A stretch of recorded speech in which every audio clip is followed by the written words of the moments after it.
একটা মজার ঘটনা শোনায় আপনাদেরকে। সহিহ বুখারীতে এসেছে, রমাদানের শেষ 10 দিন, দ্য লাস্ট 10 days অফ রমাদানে তিনি ইতিকাফ করতেন।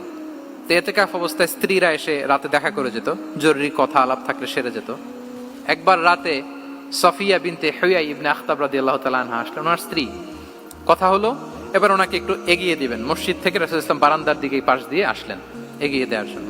ইন দ্য মিন টাইম হঠাৎ দুইজন আনসারী সাহাবী পাশ দিয়ে হেঁটে যাচ্ছেন।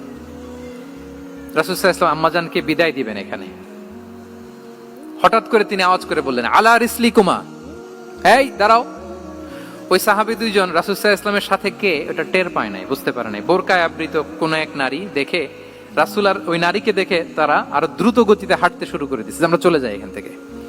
দেখেন রাসূলুল্লাহ সাল্লাল্লাহু আলাইহি ওয়াসাল্লাম নিজের অবস্থানকে ট্রান্সপারেন্ট করার জন্য বললেন, আলা রিসলিকুমা, দাঁড়াও। দাঁড়ালেন।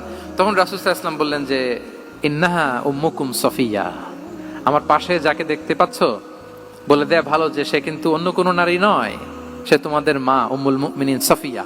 সাহাবারা বলে, সুবহানাল্লাহ ইয়া রাসূলুল্লাহ, ইয়া রাসূলুল্লাহ, এ কেমন কথা, আপনি কেন আমাদের কাছে জবাবদিহি করতে যাচ্ছেন বা ক্লারিফাই করছেন?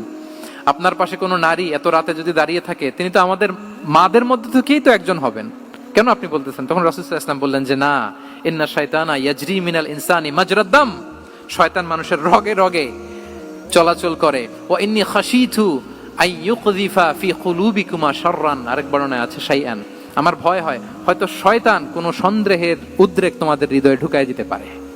সুবহানাল্লাহ। এজন্য আমি ক্লিয়ার করে দিলাম, এটা আমার বউ, আমার স্ত্রী, তোমাদের মা সফিয়া। দুজন সাহাবী যদি চলে যায়, এমন হতেই পারতো বাড়িতে যে একজন আরেকজনকে জিজ্ঞেস করতে পারতো যে, আচ্ছা নবীর পাশে যে কালো বোরকা পরা মহিলাটা ছিল দেখছো না, এটা কে? তখন একজন হয়তো বলতো, কে আর হবে, আমাদের মাই তো হবে, কোনো এক মা। আরেকজন বলবে, আমাদের উম্মুল মুমিনিনের কেউ ছিল নাকি অন্য কেউ?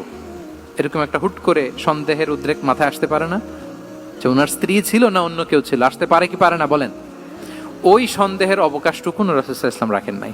উনি বলে দিলেন যে এটা তোমাদের মা, এটা সফিয়া। এই সন্দেহের অবকাশের কোনো সুযোগ